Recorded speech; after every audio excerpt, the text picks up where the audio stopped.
Aktivitas sekolah sudah kembali lagi nih Moms. Simak yuk pengalaman dua mami di sini yang akan berbagi cerita tentang pengalaman mereka. Nah Moms, sekarang sekolah sudah kembali dibuka. Persiapan apa aja nih untuk menyambut hari pertama anak-anak kembali ke sekolah offline? Kalau untuk saya kebetulan anak saya belum sekolah nih ya Bu. Jadi selama COVID ini kan saya belum berpengalaman nih untuk bekalin apa aja nih anak sekolah di masa pandemi seperti ini. Iya. Menurut Ibu tuh apa sih yang harus kita bekalin di anak? Terutama pasti makanan sehat itu udah mesti harus ya, makanan-makanan bergizi itu perlu. Iya. Jadi selama 2 tahun itu anak-anak tuh sudah terbiasa dengan belajar online. Iya. Jadi waktu mau kembali lagi ke sekolah, apalagi anaknya udah mulai beranjak besar ya, mereka tuh sudah mager banget gitu loh dengan posisi mereka di offline. Jadi dari situ tuh saya mulai memberikan kembali, mengingatkan kembali mereka bahwa lebih baik sekolah, kembali ke sekolah. Karena kenapa? Kalian tuh butuh komunitas, butuh pergaulan, ketemu teman-teman di situ. Itu tuh enjoy banget loh. Dan setelah kira-kira seperti itulah. Dan lebih waktu itu kan memang sekolah masih memberikan kepada orang tua tuh boleh memilih antara mau kembali onsite ataupun tetap offline. Dan saya itu tetap mendorong mereka tuh untuk onsite. Nah, pada onsite pertama memang susah payah ya. Tapi hari kedua, hari ketiga mereka benar-benar seperti kembali sekolah pertama kali. Mereka antusias banget gitu, malah lebih seneng kembali sekolah onsite sih. Kira-kira seperti itu ya.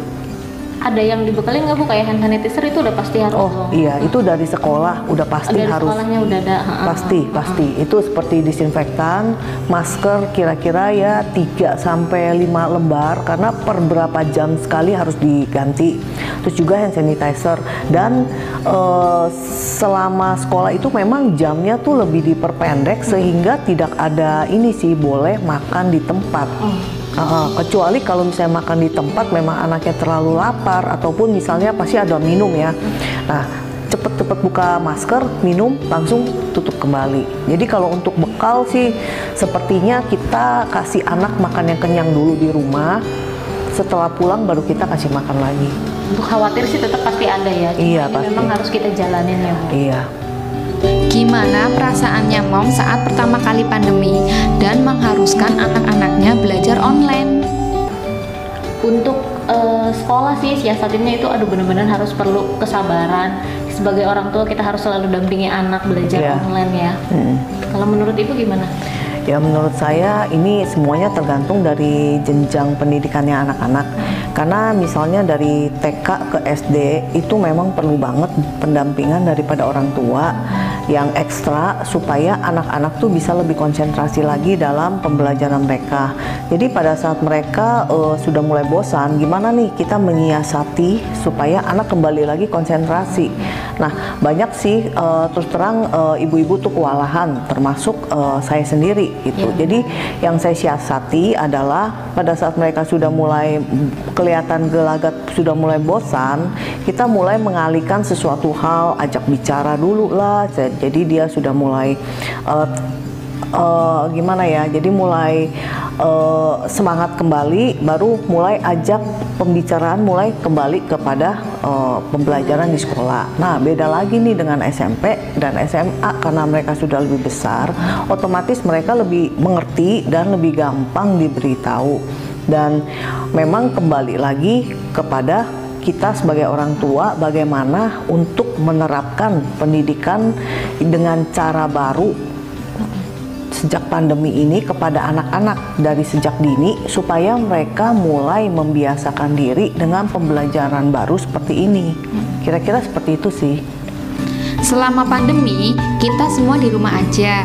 Nah, gimana cara Moms membuat suasana yang asik sehingga anak senang dan nyaman di rumah aja?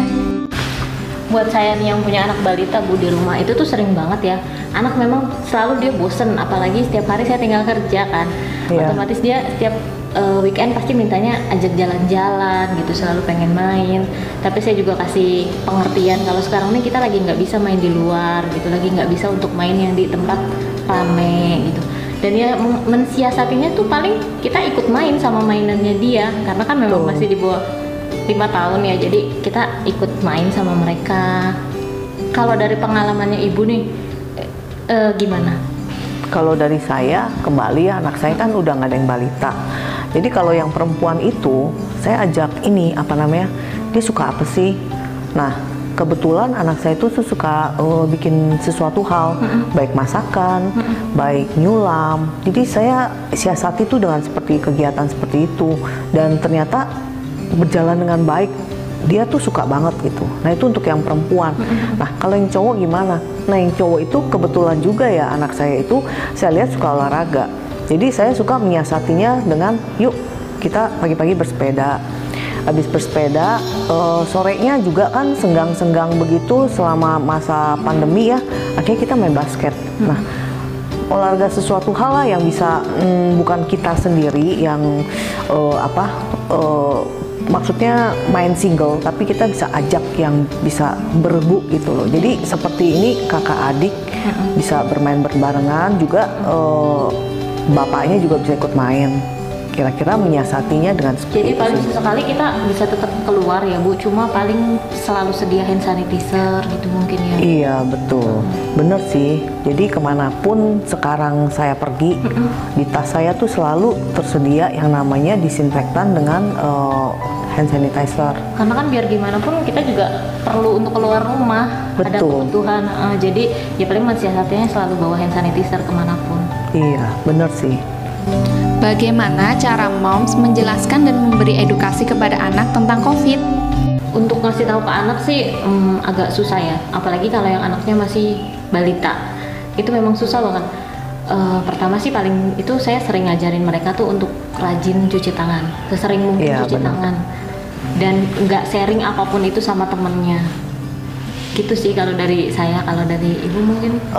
Kalau dari saya, karena anak-anak saya sudah tidak ada yang balita ya, jadi saya mulai gini, pertama kali waktu ketahuan COVID, mereka juga bertanya-tanya, COVID itu apa sih mah? COVID itu kayak apa? Bentuknya kayak apa? Seperti apa?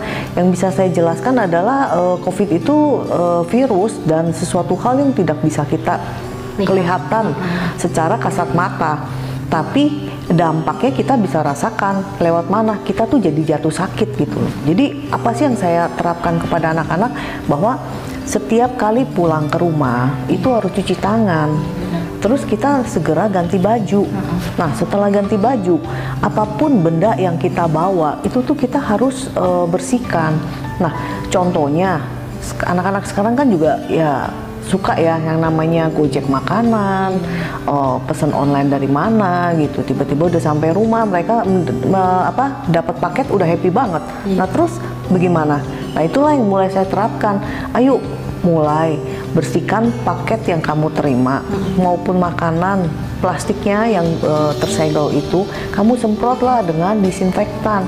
Nah memang saya dari dulu banget, udah sebelum pandemi terjadi, saya sudah membiasakan diri itu untuk menggunakan yang namanya itu disinfektan. Dan disinfektan itu memang terus terang belum populer sih, dan sangat tidak populer, bahkan orang banyak yang tidak tahu gitu. Jadi saya sudah membiasakan anak-anak tuh untuk menggunakan disinfektan ini untuk membersihkan, terutama kalau dulu sebelum pandemi itu ruangan kamar, ruangan belajar, alat-alatnya mereka. Dulu kan anak-anak masih mainan, kita bersihkan pakai disinfektan ini gitu loh. Jadi dari sana mulai membiasakan mereka.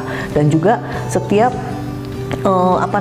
sebelum pergi tidur harus cuci kaki, bersihkan diri, dan juga mandi teratur, dan makan teratur, jaga kesehatan yang baik. Nah itu yang akan secara alami untuk mencegah kita sakit gampang terserang daripada virus COVID. Itu kita harus menaikkan antibodi kita sendiri. Iya, tadi ibu bilang kan ada penggunaan disinfektan ya Bu. Iya. Apa kalau pakai disinfektan setiap hari itu nggak ada untuk jangka panjangnya itu tuh nggak bahaya untuk kesehatan? Kembali lagi ya, tergantung kan setiap produk punya kualitas yang berbeda-beda. Tapi kalau lagi sekarang kan banyak juga tuh, saya juga rada bingung sih mau pilihnya yang mana untuk desinfektan saat ini tuh. Oh ya, kalau saya sendiri, saya memang dari dulu sudah menggunakan disinfektan mereknya Ikusan. Ini yang ada seperti di sini. Karena ini memang organik, ingredientsnya organik, terus bahan-bahannya juga masih import dari Jepang.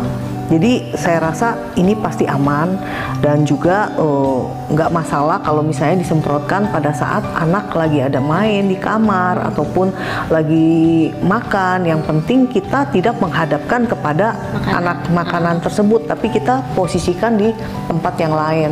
Nah, itu kita akan merasakan sendiri tuh pada saat misalnya ada bau, ada sesuatu hal yang tidak nyaman gitu, atau nggak ngap kita pada saat kita semprot, itu tuh kira-kira kurang daripada 1 menit ya, itu baunya tuh hilang dan ruangan jadi segar kembali, dan pastinya pada saat kita bisa ngerasainnya tuh waktu kita lagi bernafas, waktu kita menghirup udaranya tuh lebih bersih dan lebih segar. Iya, berarti untuk pemakaian desinfektan juga kita perlu pilih-pilih ya Bu, terutama yang aman untuk dipakai dalam jangka panjang. Betul, terutama ya kan kita sayang ya sama anak-anak kita, kita pilihlah yang terbaik untuk anak-anak kita. Terima kasih Mommy sudah berbagi pengalamannya selama pandemi dan persiapan new normal. Sama-sama, semoga apa yang kita sharing tadi bermanfaat untuk moms di rumah ya. Kelihatannya memang simple, tapi perlu belajar dan perlu perjuangan juga ya Mam. Selamat mencoba, keluarga sehat, keluarga Ikyusan.